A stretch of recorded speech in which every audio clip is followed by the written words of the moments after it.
Thanks. Please find Simon. I love him so much.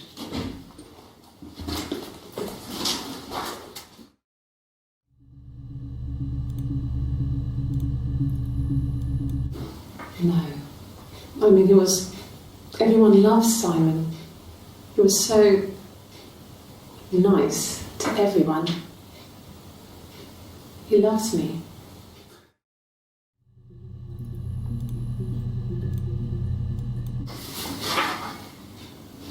Cute.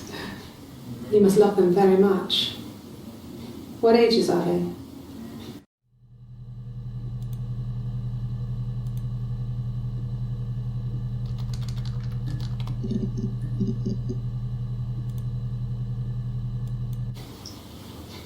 Okay, you got me. I'll confess. We were there. It was a dirty weekend. Simon was going to expense it, pretend it was a business trip. I used a made-up name. We stayed at the hotel, had room service, didn't leave the room, had a great view of the river, and you could hear the church bells. Like you said, it was very romantic.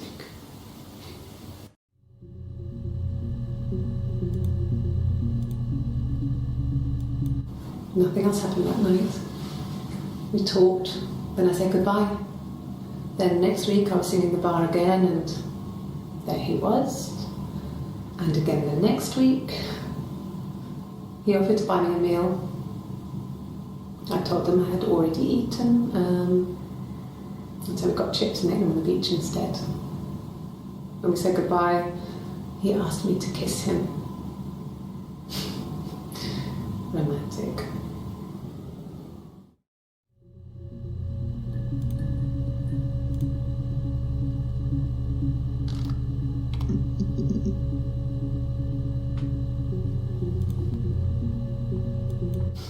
We spent the wedding night in a hotel in Brighton. It would have been too much to do more. We were saving for the baby. It was wonderful to be in a hotel, away from home, just alone together. Since then, we've always tried to get away for our holiday.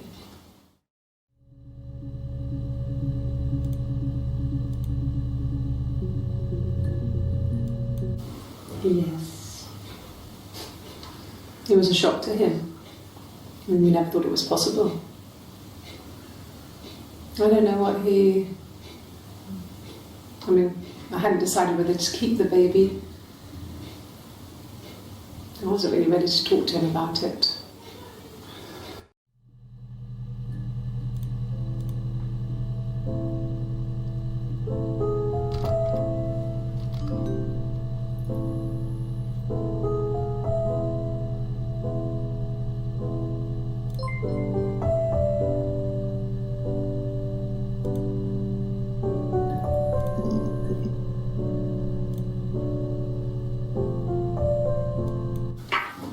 Let me see.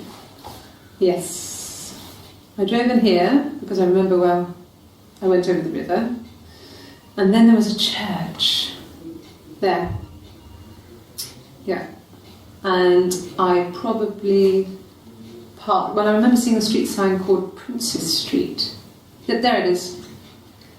Yeah, so I'm pretty sure it must be this one. There.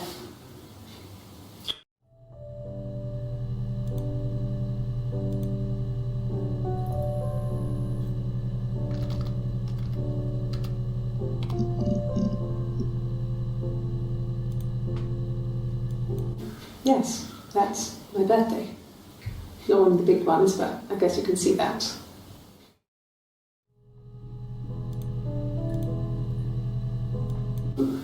No. Well, yes. He found out on my birthday. I told him I was pregnant.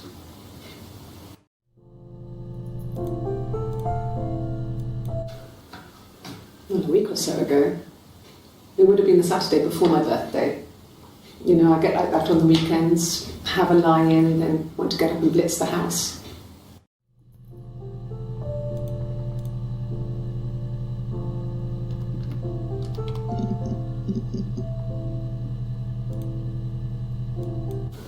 A wig? You mean...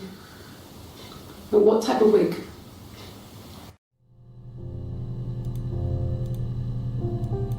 No, I've never worn a wig. What kind of wig?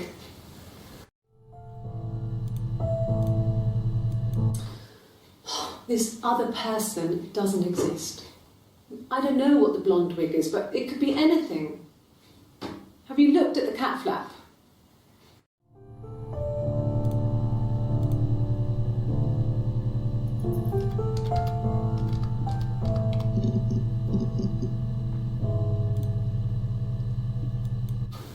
When will the police let me back in the house? They let me take a bag of clothes with me, but...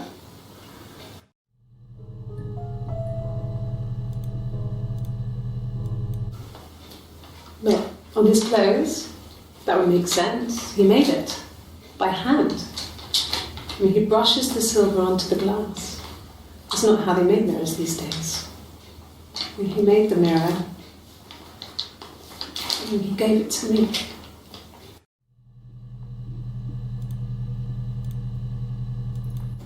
It happened very quickly. We hardly had to talk to each other. We agreed almost silently. The baby was what mattered. We'd help each other. We cleaned up. We bagged up the broken mirror, her clothes. They're gone. We took him down to the cellar. We had an alibi, and we wanted the body to be found later. We wanted to have suspicion on us, so we could then disprove it, rather than have it linger. Better to keep the body in the house than risk being seen with it. The watch, that was my touch, to make sure the alibi stuck.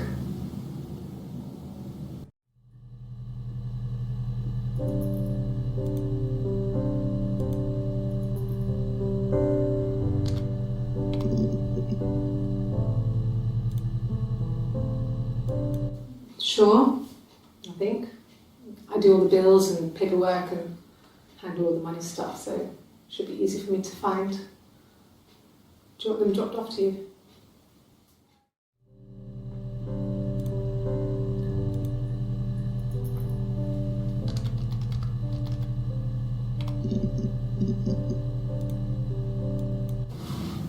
Yes, it was a cremation. For the best. We both wore black and had veils, so it was easy. And after the funeral, everyone came back to the house. Hannah served up sandwiches, and I stayed out of sight.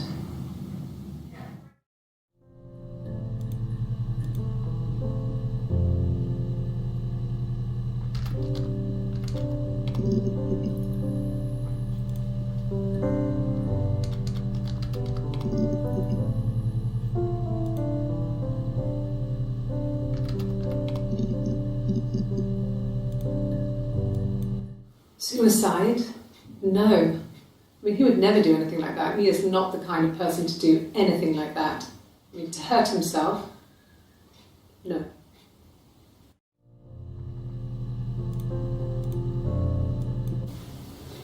I mean, I don't know. Something must have happened to him on his way home. He could be hurt. I mean, why hasn't he phoned? I don't know.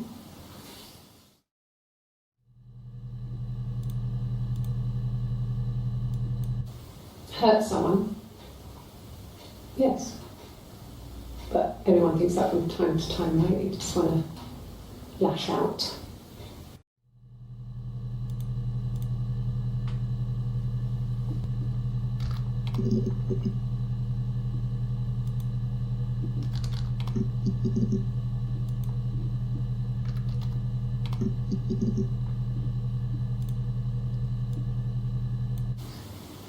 Are you sure? What would he be doing in Oxford if there was no conference? I remember calling him. He said it was boring and he spent most of the time at the bar.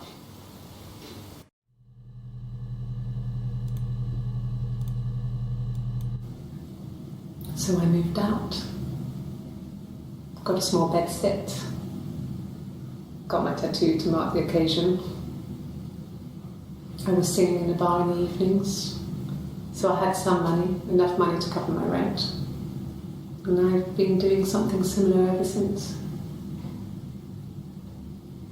I haven't put down any roots. I don't exist.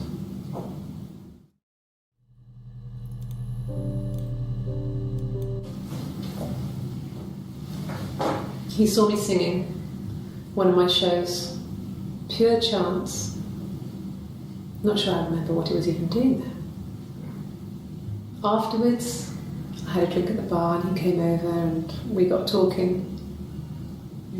I knew who he was. Obviously I knew who he was, but he didn't know who I was. He was fascinated by the likeness. He guessed my name from my tattoo. Told me it was a palindrome, well, that would impress me.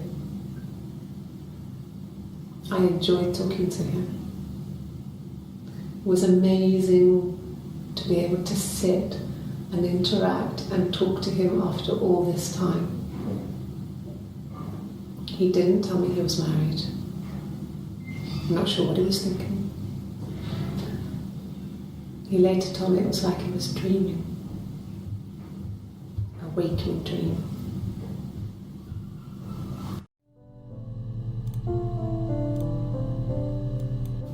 No.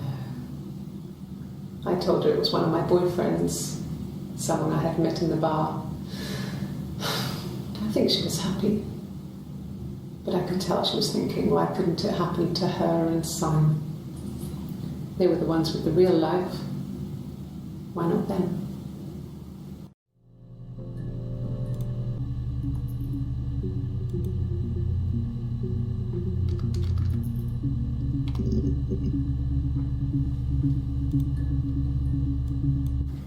Yes.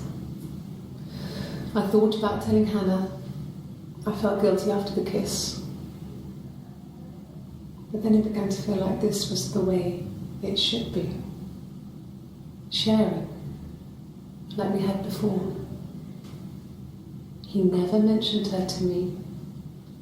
There was the Simon with me and the Simon with her. It was almost like it was a different Simon. But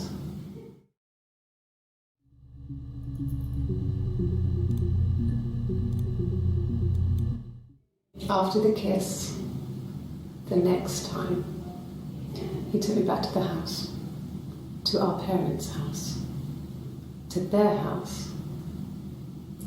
So, it was definitely him. I sometimes think he wanted to get caught to prove to himself that we were different people.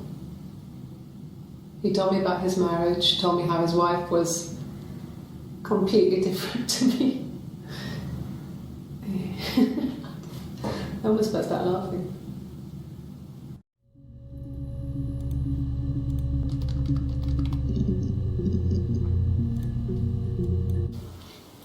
I thought it made me sound suspicious.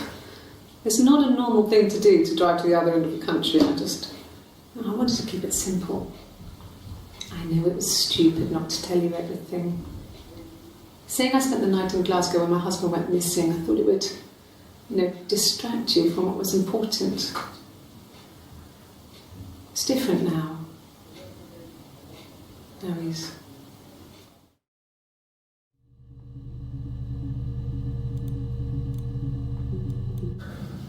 It's like I told you before, I drove. I took the car and drove. I don't have my own car, but I have a spare set of keys. I just drove north. I wanted to think, put some space between me and them. Everything I told you before is true. I stopped at Glasgow. I was tired, exhausted. I pulled out and I hit a car. My car was okay, but I was worried about the baby, so I went to A&E to get the okay. Everything was fine. Slept in the car. When I woke, I tried to call Hannah from a payphone. She wasn't answering. And then I decided to drive back. I had decided that she was more important to me than Simon.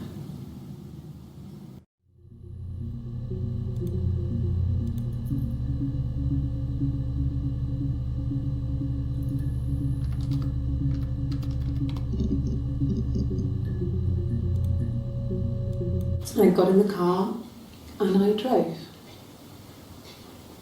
I just kept driving north. Just kept going, just wanted to get as far away as I could. When I finally stopped, I was all the way up in Glasgow. I was so tired. I just had to sleep.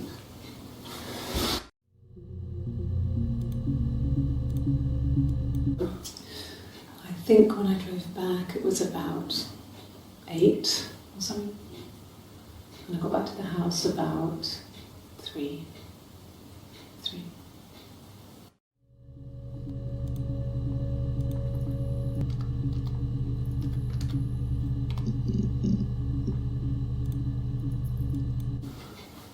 I guess you could call it that, but we were both happy to get married. It was a beautiful wedding. We had our first dance to Come Back and Stay.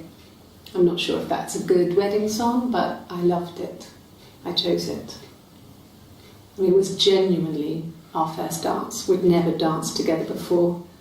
It was probably awful to watch, but I enjoyed it.